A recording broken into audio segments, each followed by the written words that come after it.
Well, welcome back to the Masterpiece Women podcast. This is Tina Raines, and I'm your host and the founder of Masterpiece Women. And I'm so excited to be with you here today with Dr. Andrea Hazim. Welcome, Andrea. Hi. So we are going to talk today about relationships. More exclusively, we really want to hit today about how important relationships are and how really embracing other people's differences is so important because none of us are the same. And if we can learn to understand people better, then it improves all of our relationships, both personally, professionally, in the world. And so I'm so excited to have you here today. Oh, thank you. I'm so excited to be here. So let's talk first. I'd love for those who don't know you for you to introduce yourself. Who are you and what do you do? But don't tell them everything because it's really long. Give them the synopsis of it. She does a lot of good stuff, guys. Who I am first and foremost is a daughter of the king. I love to say that. Amen. Right? See the crown? There's like a virtual crown right here. Exactly. I'm a wife of Dr. Jeff. My husband and I are both chiropractors and nutritionists. We have 3 sons, 18, 21, and 23. And currently I run Elevate Life Educational Foundation that I started in 2015. That has been a joy and really sprung out of seeing a need that I wish was filled in my life, excuse me, and wanting to meet that need for younger generations. And now we're working with all generations. So yeah. I love that. So I just have to give you a plug, Andrea, because I had the privilege of being able to speak at your leadership conference this summer for the youth, and I was blown away. I left there, guys, saying, I want to be more of a part of this next year. It was incredible watching the transformation and just hearing the stories because the kids were sharing their stories of transformation was absolutely incredible. And so Andrea, she's my girlfriend, so I call her Andrea, but she is Dr. Hazim. She has these new programs. It's a monthly Elevate Life night, right? You're calling them Elevate Nights? Elevate Life Nights. Yeah. Yes. And I went to the first one and it was talking about personalities. And I would love for you to share, like, what prompted you to start these in addition to these conferences that you're doing once a year? Well, thank you for mentioning the teen training that I've been doing, and that has been a love. And I actually have the card here. We'll put it in the show notes, but you could see the team. We had, how many students did we have last year? 56 students. I love it. And about 25 staff. And we're just filling them with tools for personal growth and development so they can become mature emotionally and spiritually. And every on the last day, we have an awards ceremony. Every year, this is what I hear, Tina, when are you going to do this for adults? I'm like, well, I'm called to train up the young people. There's things you could go to for that. But every year, when are you going to do this for adults? I said, you know what? God had impressed on my heart early this year in January. So it's been almost a year. The scripture, it's 2 times in the Bible, in Malachi and in James, where he says, to turn the hearts of the parents to the children and turn the children to the parents and bridging that gap. And I think now more than ever, especially with isolation from COVID and social media distractions, people are just, there's a disconnect, especially between generations, especially. And we all really suffer from the same problems. It's a breakdown in relationship and communication because we don't have tools. And I could go on and on about my story with my mom, which I know we'll get into further in the podcast, but truly it was because if my mom and I had this when I was younger, we would have had a completely different relationship. You know, it was interesting because when I went to the evening recently, and I have actually studied a lot about personalities. As a matter of fact, when I led the climb on Mount Kilimanjaro, I think I told you, I made every single one of the climbers do the love languages. And they kind of looked at me funny, like, why are you making us do love languages as we're about to hike up Mount Kilimanjaro? I'm like, because if you understand your tent mate and what is their love language, when they're struggling, you can meet that need. And it's like that in any relationship you have, right? If we understand the other person, but I find in society now and in relationships, even parents and children, we're not taking the time to understand the other individual. And we're just, this is what I think it should be like. And one of the things you talked about a little bit about your mother, and I do want you to share that story, but you also talked about your son and how his personality was more like a turtle.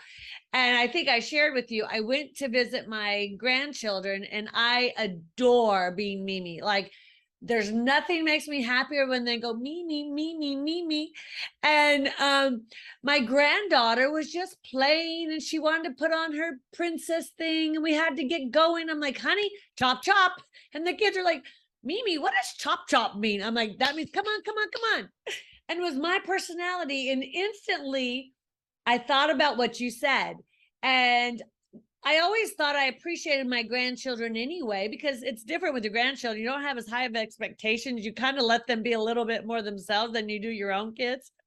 But I thought, man, if I'd had that tool with my kids and appreciated their personalities a little bit more, I probably would have been a better mommy back then. So I don't ever live with regrets. I've already asked my kids to forgive me for anything I did intentionally or unintentionally. But it was valuable because I was with my granddaughter and she goes to a different pace. And I thought, you know what? Embrace that pace. Get her up a few minutes earlier the next day. Let her just enjoy. Don't rush her so much. Let her enjoy the morning. And I thought, okay, thank you, Dr. Hazim. That was such a valuable reminder of how important it is to embrace people's personalities just the way they are. God created us.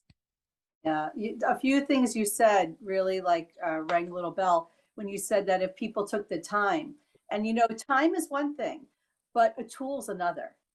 And if you can marry together, now you're really talking about impact. Amen. I could sit down for hours and take the time and not know where to start. Right. And I know, in my 20s, I took myself to counseling to try to understand my mother because I saw her having such hatred and unforgiveness, and I didn't want to be that way. And I was a young believer, and I felt the process was very frustrating for me. It was expensive. You sit there for an hour, you're with the therapist. By the time you warm up, the hour's over. I wanted to keep going and dig in. Then when I started going to conferences for communication and leadership that were like experiential learning, and you got a tool and you used it, I was like, this is what works for me. So that's why I feel like time is great, but we need to have a tool. Something that we, here's like, you want to build a house, you need a toolbox.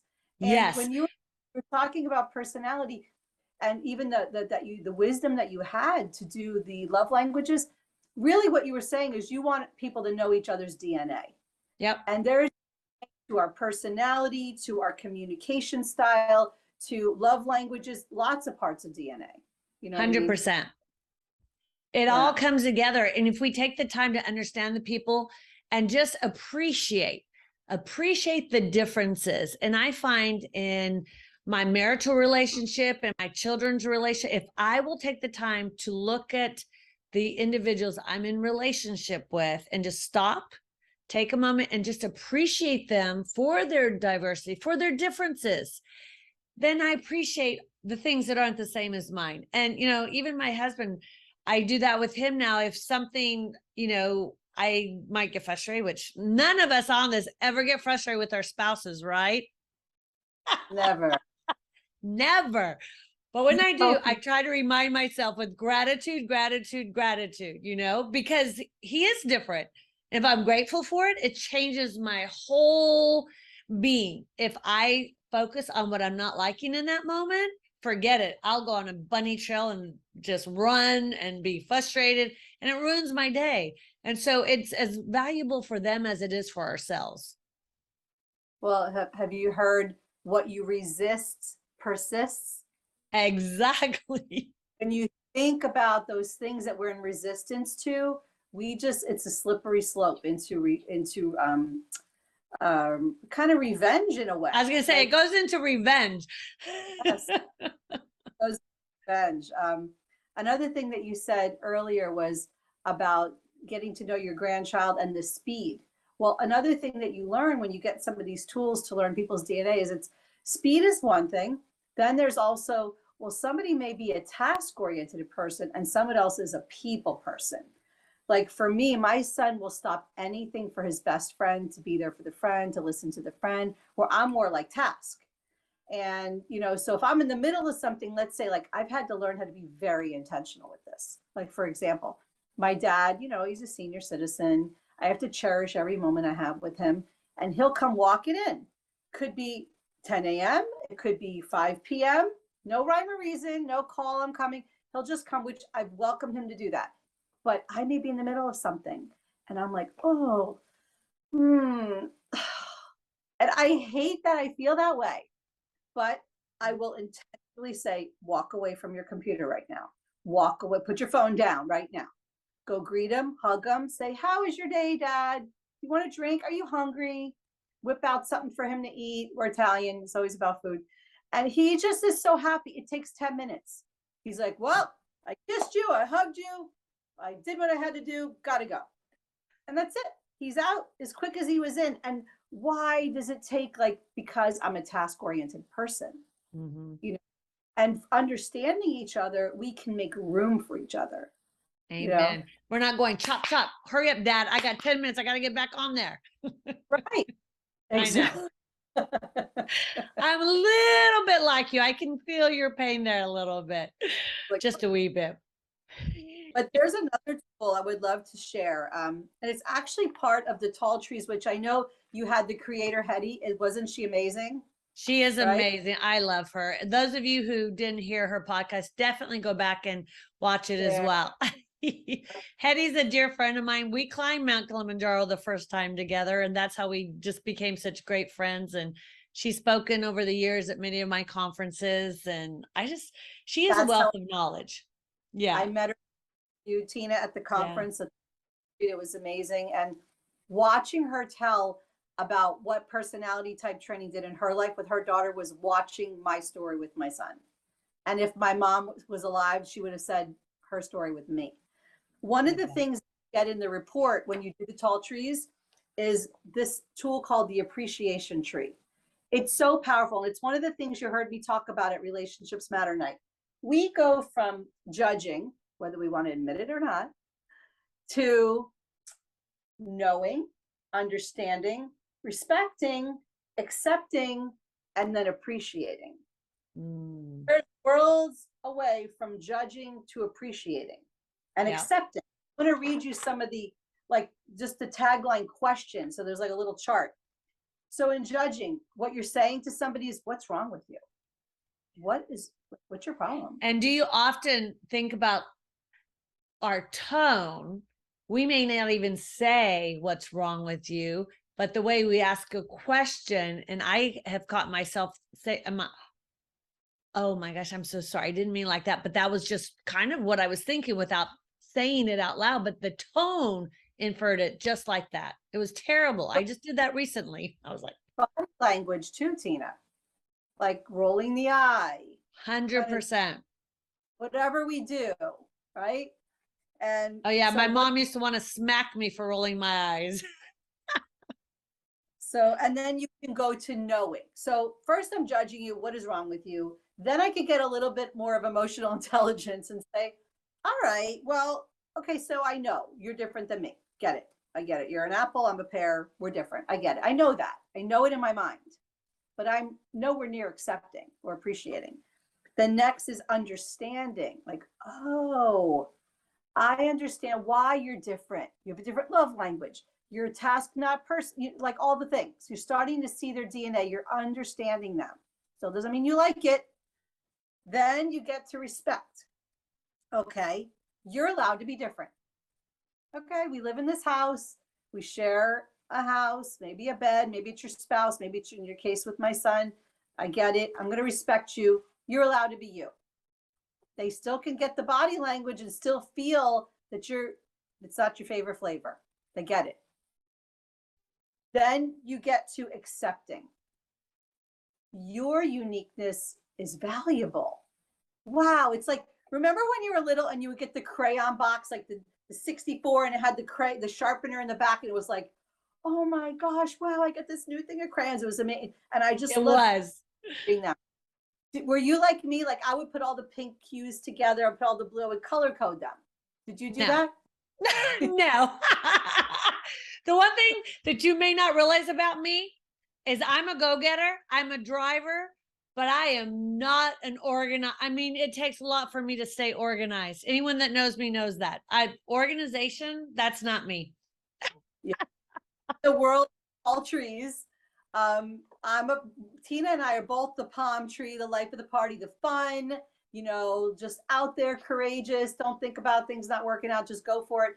But then, you have a work profile, a social profile, and a life view. In my work, I have the box. So I do have that organization. If you see my closet, color coordinated, you open my drawers, everything's, but I'm a great delegator. I always had a housekeeper that kept all my drawers perfect because I love that. I'm a great delegator, but don't ask me to do it myself. So accepting, I'm going to say, okay, so we respect, you're allowed to be different. Then we get to accepting. I want to accept you. I'm going to accept your differences. Okay. Your uniqueness is valuable, like those other colors in the box. Yeah. If I want to do a masterpiece, I can't do it without all the colors. They're all valuable. Exactly. And how amazing would our world be? Not only our homes and our intimate relationships and our our children with our children, our grandchildren, our families, but think about in this world. And this is what I hope all of you take away from this podcast. If you don't take a single other thing away, is that if we can accept that we are different than other people and love people the way they are, doesn't mean we agree with them. There's a lot of people in this world I do not agree with. I don't agree with their politics. I don't agree with their social ideas. I don't agree with other things. But I do not disrespect them and I do not treat them badly because I don't agree with them. And so I'm going to challenge anybody on this podcast that is listening today to really shift your brain and start thinking about others first. God tells us to think about others first. God tells us to love. And we talked about that this weekend at our Master Pete Women's Retreat a little bit, because that is how we bear much fruit, right? Staying connected to the vine. If we're connected to the vine, we're going to love. We're going to pour love out to the world.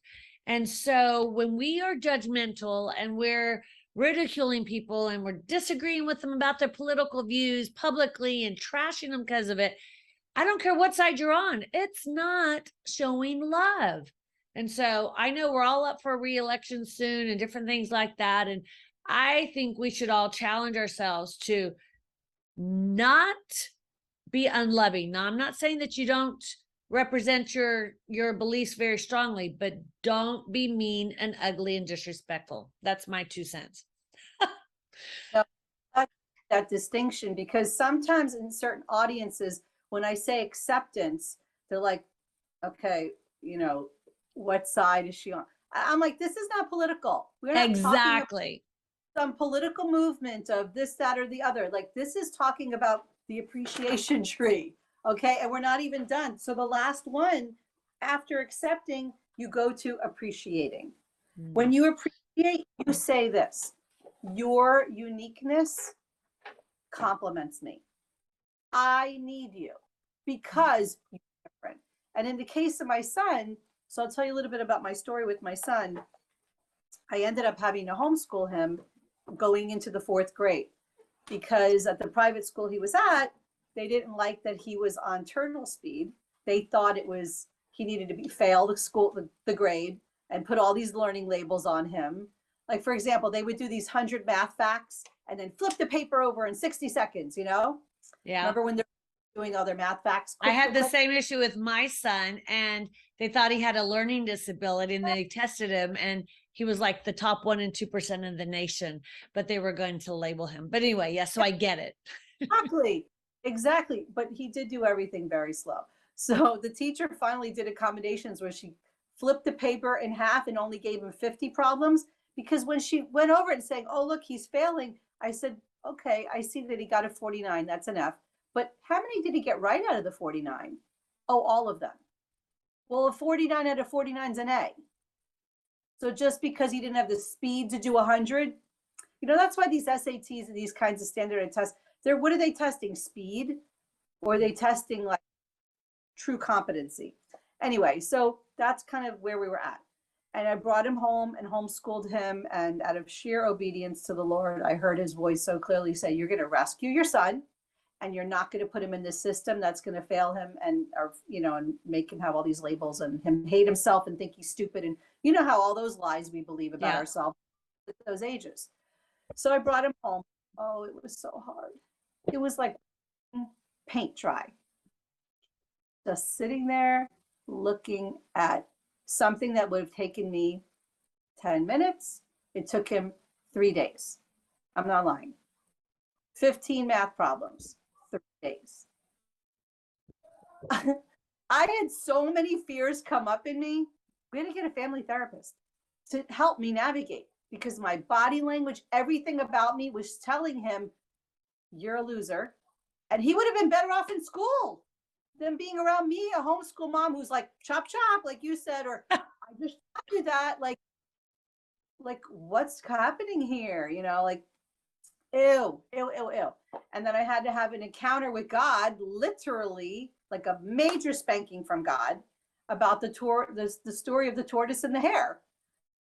I'm not kidding. Like, thank God that I had that revelation, because I was following right in my mom's footsteps. And that kid, he would have left my house at whatever, 18, whatever age, and been like, thank God that's over. See ya. Have a nice life, Mom. I wouldn't have seen my grandkids. He wouldn't have cared at all about sharing his heart with me, because I saw it breaking. And I actually did take an evaluator, and they said he was clinically depressed, not that was what was happening in the school. It's too long of a story, but he was recovered being homeschooled and being happy at home and feeling like he could be himself, but to a point, because here I was, like, kind of lording over him, like, come on. He was hiding in the bathroom 40 minutes at a time, like 3 times a day, to get away from me. No, I'm not kidding you. This is total transparency. And the counselor said to me one time, what are your fears? I said, oh my gosh, like, fears? I don't know. My husband looked at me like, he's not thinking I'm going to say anything. And all of a sudden, tears started pouring out of my face. And I was like, I just don't understand. How is he going to ever graduate school and have a wife and have a life and a career and all the things I want for him when he can't even do 15 math problems in a day? How is it going to happen? Didn't compute in my brain. And my husband's in shock. He's like, oh, I didn't know you thought that. I never said it out loud. It was in my head. I didn't even know it was in my head. And then the guy goes, none of that's going to happen. He's an amazing young man. Oh my God, no, that's what makes it even worse. So then I got all these tools, and I realized that he's on the opposite spectrum of the way he does life. And it's like a different color, like the color spectrum. I may be over here in these hues, and he's over there in those hues. So when I had that encounter with God, which was about the tortoise and the hare, saying how the rabbit's like talks 50 miles an hour, and he could do it all, and I felt like that was me. And then the turtle talking in slow motion, and I'm like, oh my gosh. And God speaking to my heart so clearly, saying, oh, so you despise my creation, the turtle? How dare you? I created him, and I gave him Mom to shepherd him. And what are you doing?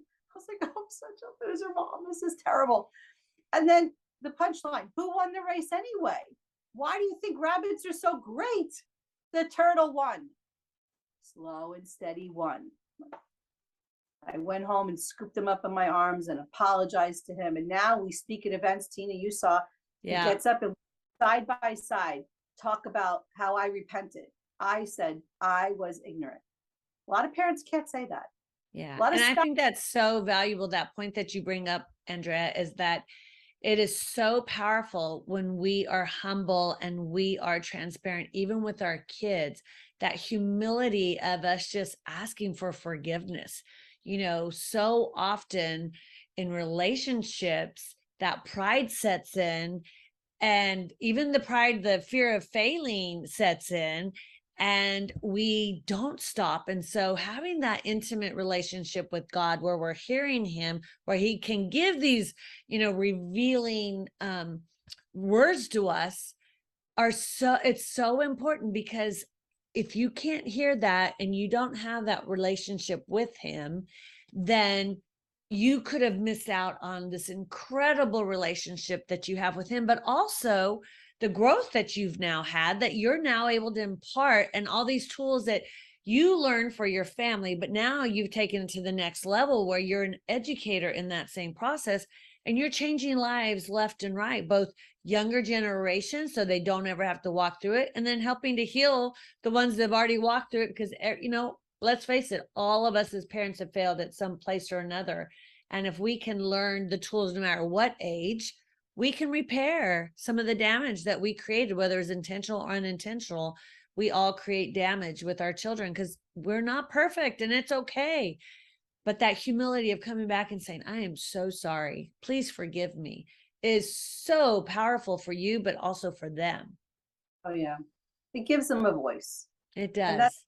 part of the passion of what I'm doing through Elevate Life and the training for the TLT, Tomorrow's Leaders Today, is to tell them you matter, your voice matters. And again, it sprung from a place where I never felt valued. And so a little bit about my mom, we grew up Italian, Catholic in New York. My father was an immigrant from Sicily. My mom was from two immigrants. Her mom was Italian from Sicily, and her dad was from Syria.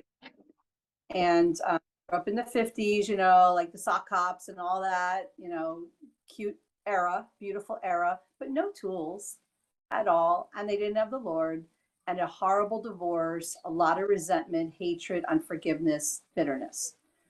And that's kind of the emotional environment I grew up in. My dad talking bad about my mom talking bad about my dad, this bickering back and forth, a lot of pride. When you don't apologize and all you do is put somebody down, that's just pride.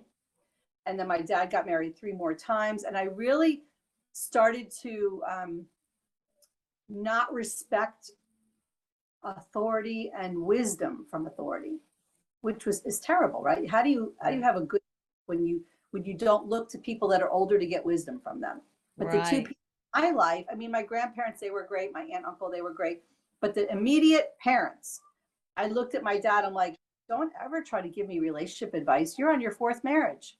And then my mom, I was like, not going to happen. Plus my mother, very emotionally immature. And I don't say that as to like slaughter my mom, but just as a fact, like emotional intelligence, right? You could never tell her she was wrong without having a big blow up. Like there was no conversation. There was no working out calmly. It was very immature.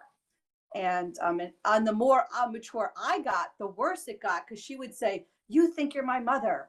You talk to me like you're so great. I'm like, I wasn't trying to, but I was growing in ways she wasn't growing, and it made it harder, And she would say, I'm the mother, you're the daughter. That's never going to change. And that was just really from a place of insecurity, saying, you're growing, you're becoming an adult, and I need you to stay little.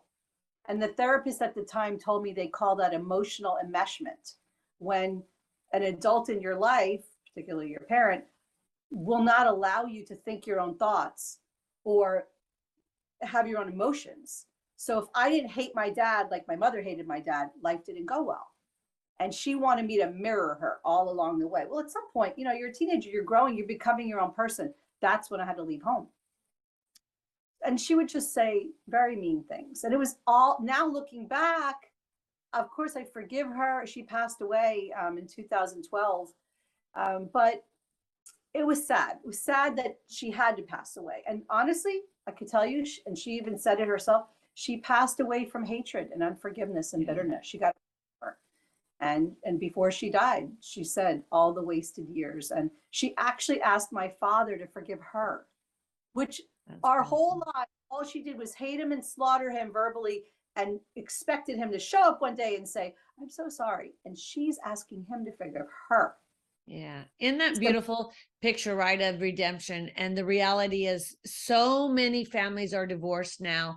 And oftentimes you do see, so you'll have someone that's a victim in a divorce. The husband cheats on the wife or the wife cheats on the husband, and one of them is a victim. And then what happens? That victim stays so resentful, so angry, so bitter that they become actually kind of the bad guy and the perpetrator now in the divisiveness of their family and of these poor kids torn because, well, look what he did. Why are you talking to him? And oh, I see it all the time. And so it just is so powerful. I remember one time somebody said in a course that took in restoring relationships, right? I believe it was talking about, the intentional or unintentional forgiving. And I think oftentimes that when you have become the victim and you just don't heal, you are doing such an injustice to your children. You're doing such an injustice to yourself. You end up looking like the bad guy, even though it might have been this one that destroyed the relationship, or obviously it takes two in a marriage, but that one, maybe that's the one that cheated, but yet you're the one that stays bitter and angry over it for all these years and destroys the kids. And, and it's sad because not only do you lose a relationship, you lose your children when you become bitter like that. And then you kind of wake up one day like your mom did and went, oh, wow, all those years wasted.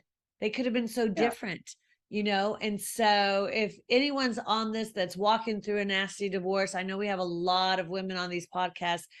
I'm going to encourage you. Forgiveness is key, not just for the person, but it's really a gift to yourself. And I can't That's right. iterate enough how many times forgiveness is a gift you give yourself when you forgive somebody else. It truly is a gift.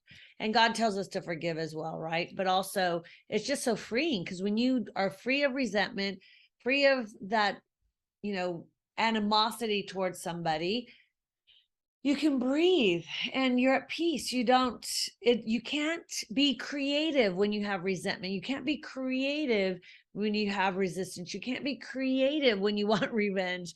Any of those, you just don't thrive in that environment. So I encourage you that if you are walking through it, that you forgive no matter what the situation is. So I'm glad that your mother in her last days was able to forgive and release that. And I'm so thankful that you're using all that you've walked through, Andrea, and all the tools that you gained to now I've watched it just make this incredible, huge impact in people's lives.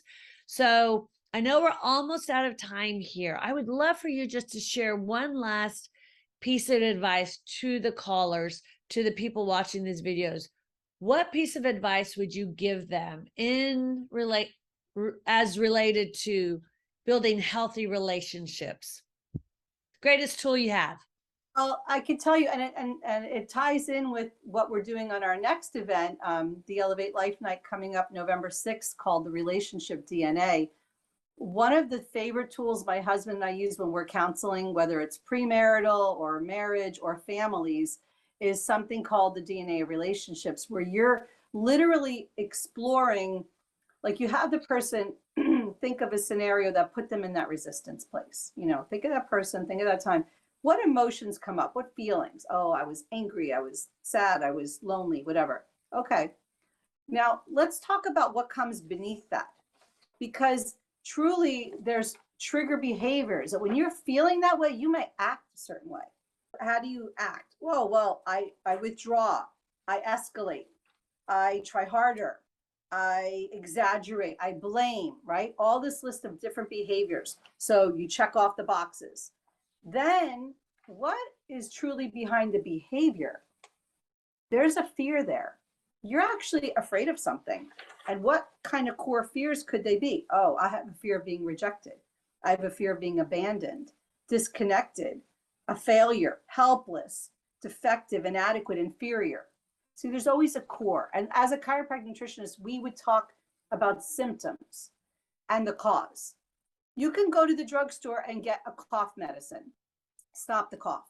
Well, why are you coughing? Maybe there's something in your lungs your body's trying to get out and you need to cough, and you turn off the cough. Or, you know what I'm saying? Like Absolutely. you burning and the smoke, you just clear the smoke. Like, what fire? I don't see any fire. What are you talking about? It's the same thing. So this tool of identifying the core fears in your life and why you act a certain way, because maybe your spouse, so let's picture in a marriage scenario, maybe your spouse gets so annoyed when you like go in the room and shut the door. And because you're isolating, that's your trigger behavior. You act that way. If they knew your core fear and they go, oh, they're isolating because we were just in a conversation and maybe they felt invalidated. Maybe I was like, yeah, no, I don't think your opinion's right. And they went like inside and they go, I'm going to leave here and go do this. And we get mad at the behavior. Think about it even with your children. You get mad at the behavior. There's something behind the behavior, underneath the behavior. Taking the time and getting a tool to uncover those things, it's gold. Gold for relationship. Absolutely. Absolutely. In one of our programs in Masterpiece Empowerment in our membership is called Masterpiece Empowerment Program.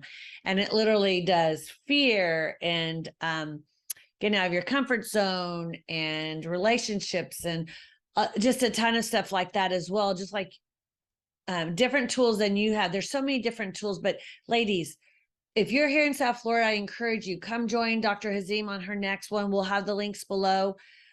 If you are locally and you can't get there, or you're in part of our Masterpiece Women membership, or you haven't joined yet, there are a ton of tools in there from perception. A lot of it's based on our perception, like you said, because of a fear we have, because of past incidents we have.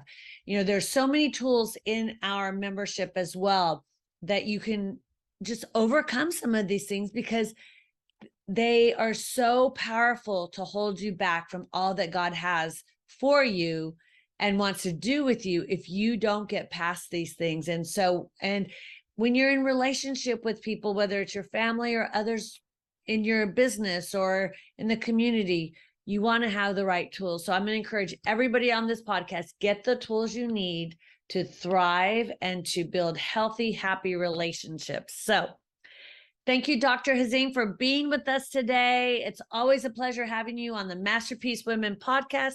Thank you for being a part of our organization and a sponsor. And I look forward to seeing you at your event. Yes. Oh, by the way, they can come on Zoom, Tina. So they don't have to perfect. So the link that we have will show you how to do that as well, ladies. So, all right. That sounds great. Thank you again, Dr. Hazim, and we'll see you very soon. Okay. Bye. Have a great day, ladies, and make sure that you join our Masterpiece Women membership. We are going to be doing Think and Grow Rich. We're starting that this week, and it has a biblical application with it. We also have, starting next Tuesday night at 7, we're going to be doing every week, how to build an online platform. So how to build an online business or ministry, because everything is online these days, and you want to have the tools that you need to go build whatever it is that God's called you to build. So join us in our membership. It's free for your first 30 days. Have a great day.